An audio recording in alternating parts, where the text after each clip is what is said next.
Bonjour à tous les amis, j'espère que vous allez bien. Aujourd'hui je vous retrouve pour une nouvelle vidéo théorie sur la 15e saison de la série Lego Ninjago qui se nomme Crystallized, qui veut dire en français cristallisé.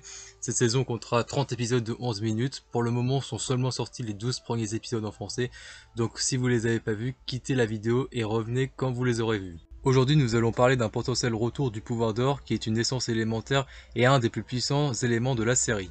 La dernière fois que nous avons vu cet élément, c'était dans la saison 3, et depuis nous ne l'avons jamais revu, car Lloyd a divisé son pouvoir d'or au 5 au Temple de la Lumière pour plus que Overlord lui vole son pouvoir. Nous l'avons peut-être revu dans la saison 10, mais dans mes théories, je vous expliquerai pourquoi nous l'avons peut-être pas revu depuis la saison 3 dans cette vidéo. Je perds pas plus de temps, on commence tout de suite. Le premier maître du Spinjitzu avait accès au pouvoir d'or grâce à son sang de dragon.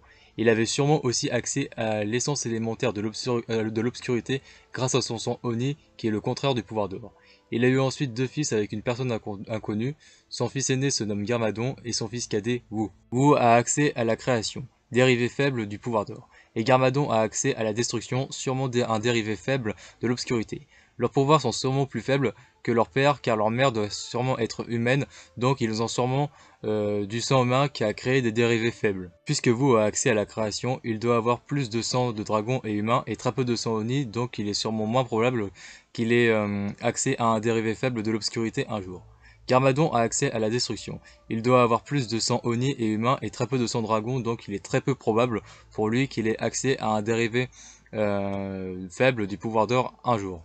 Ensuite, Garmadon a eu un fils avec une humaine du nom de Misako. Ils ont nommé leur fils Lloyd. Il a été choisi par le destin pour être le ninja vert. Ils lui ont donc donné l'essence élémentaire de l'énergie avec les 4 éléments de la création, feu, foudre, terre et glace, qui ont tous les 4 accès à l'essence élémentaire de la création, le dérivé faible du pouvoir d'or. Lorsque Lloyd l'a combiné avec l'énergie dans la saison 2, il a atteint son vrai potentiel et libéré le pouvoir d'or. Mais Overlord a essayé de lui voler son pouvoir d'or dans la saison 3, donc pour pas que ça se reproduise, il est allé au Temple de la Lumière avec ses amis, diviser son pouvoir d'or en 5, donnant ses 4 pouvoirs de la création à ses amis et gardant son essence élémentaire de l'énergie. Dans la saison 8, nous apprenons que Lloyd a du sang Oni comme son père, mais nous ne savons pas s'il a la même quantité de sang Oni que son père pour avoir accès à la destruction. Le second trailer de la saison 15 nous a confirmé que Lloyd aura accès à la destruction, mais nous ne savons pas si sa destruction est comme son père, ou un peu plus faible, car sa mère est humaine et son père est sûrement à moitié Oni et humain, avec une mini partie dragon, donc il est possible que Lloyd soit un peu plus humain que Garmadon, ce qui peut rendre son pouvoir Oni moins puissant que Garmadon. De mon avis, je pense que Lloyd et Garmadon ont la même quantité de sang Oni, donc je pense que Lloyd et Garmadon ont la même puissance. Mais il est possible pour moi que le pouvoir de la destruction de Lloyd peut devenir plus puissant que celui de son père, car lorsqu'il avait les 4 éléments de la création, il avait accès à l'essence élémentaire de la création, qui est le dérivé faible du pouvoir d'or. Et donc, comme je disais tout à l'heure, lorsqu'il l'a combiné avec énergie, il a eu accès au pouvoir d'ordre. Donc il est possible que Lloyd combine son pouvoir Oni et son énergie pour avoir accès à Obscurité, qui est sûrement le dérivé puissant de la destruction. Maintenant, est-il possible qu'il retrouve son pouvoir d'or? Alors pour moi, oui, c'est possible, car il suffit que les 4 ninjas rendent les 4 pouvoirs de la création à Lloyd, au Temple de la Lumière. Mais si ça n'arrive pas, il y a il y a d'autres moyens pour revoir ce pouvoir, car peut-être que les armes de Spinjitzu seront rechargées, et qu'avec son pouvoir Oni, Lloyd se fera pousser 2 bras en plus, pour pouvoir avoir les 4 armes en même temps, et avoir accès à la création de nouveau, et la combiner avec énergie pour de nouveau avoir le pouvoir d'or. Il est aussi possible qu'il ne retrouve jamais le pouvoir d'or tout seul, mais avec les 4 autres ninjas, car puisqu'ils ont les 4 éléments de la création, suffit qu'ils unissent leurs forces avec Lloyd pour manier le pouvoir d'or à 5. Je vois déjà certains me dire que c'est possible que Lloyd ait assez de sang de dragon pour avoir accès à la création, et donc suffit qu'il combine sa création avec son énergie. Mais pour moi cette solution est impossible, car quand le destin a choisi Lloyd pour être le ninja vert, ils lui ont donné les 4 éléments de la création, donc Lloyd n'a sûrement pas assez de sang de dragon pour avoir accès à la création. pour le nouveau Dragon d'Or qui a 4 têtes. D'après Promobrix, c'est les 4 ninjas qui vont tous les 4 fusionner pour se transformer en dragon à 4 têtes. Alors cette information peut changer, mais elle est probable. Si ça n'est pas ça, il peut s'agir peut-être d'un nouveau dragon élémentaire que les 4 ninjas vont créer ensemble. En tout cas, je pense pas que ce sera un dragon d'or que Lloyd invoquera, car lorsqu'il avait le pouvoir d'or, il pouvait invoquer un dragon élémentaire qui est le dragon d'or. Donc je trouve ça assez bizarre qu'il lui en ait un deuxième. En tout cas, je pense que pour vaincre Overlord, Lloyd unira Obscurité et Pouvoir d'Or, les deux éléments les plus puissants de la série, pour avoir accès à un nouvel élément qui est selon moi le nouvel élément qu'on attend depuis un an, qui va s'appeler selon moi l'essence élémentaire de l'équilibre, qui sera selon moi l'élément le plus puissant de l'histoire de Ninjago. Je vois déjà beaucoup de monde me dire en commentaire que ce que je dis n'a pas de sens, car depuis tout à l'heure je vous dis que les 4 éléments de la création ont seulement accès à l'essence de la création, alors que dans la saison 3, Overlord a fondu les armes du Spinjitzu pour créer l'arme d'or. Elle a eu accès au pouvoir d'or. Donc vous allez me dire que lorsqu'on combine les 4 éléments de la création, ils ont accès au pouvoir d'or et à la création.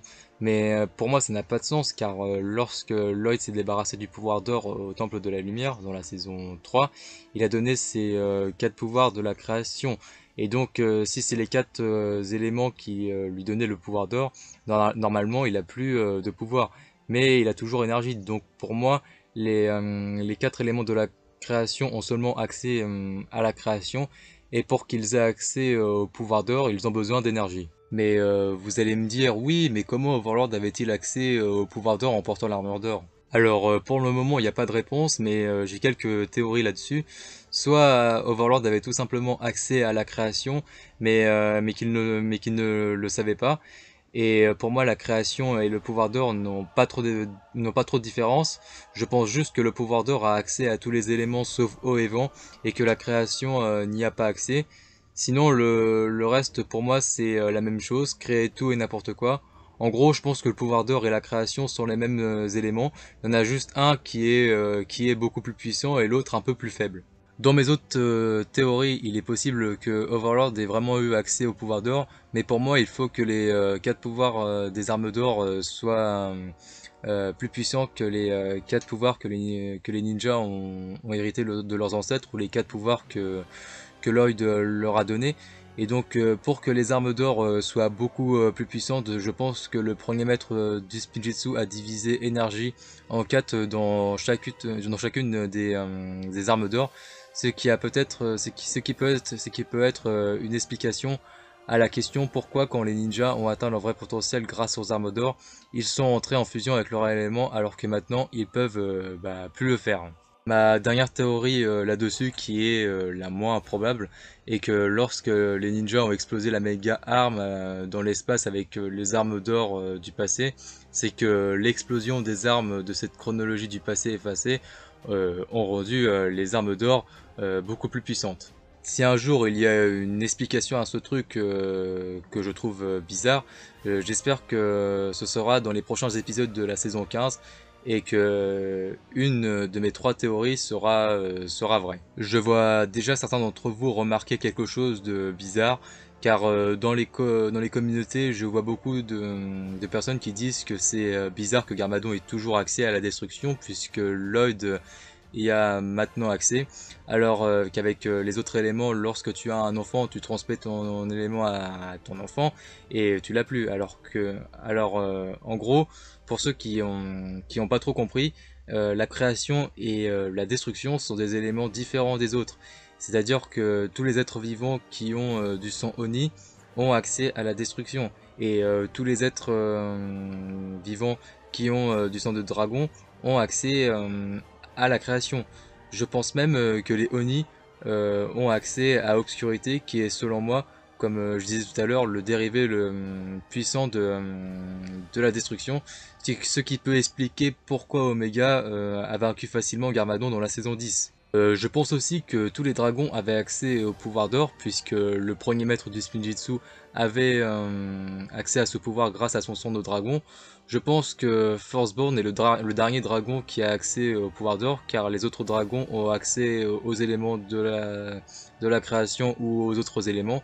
Donc je pense qu'avant il y avait que des dragons qui avaient accès au pouvoir d'or, mais que d'une façon inconnue ils ont tous disparu sauf Firstborn qui, avec ses pouvoirs, a créé d'autres espèces de dragons, ce qui peut expliquer pourquoi le premier maître du Spinjitzu ou les chasseurs de dragons l'ont nommé la mère de tous les dragons. Bref, j'espère que cette vidéo théorie vous aura plu. Si vous avez d'autres théories sur ce sujet ou d'autres théories sur Ninjago, n'hésitez pas à me les dire dans les commentaires. Sinon, n'hésitez pas à mettre le pouce bleu si la vidéo vous a plu et de vous abonner et cliquer la cloche de notification pour ne pas louper mes prochaines vidéos. C'était Golden Ninja, ciao!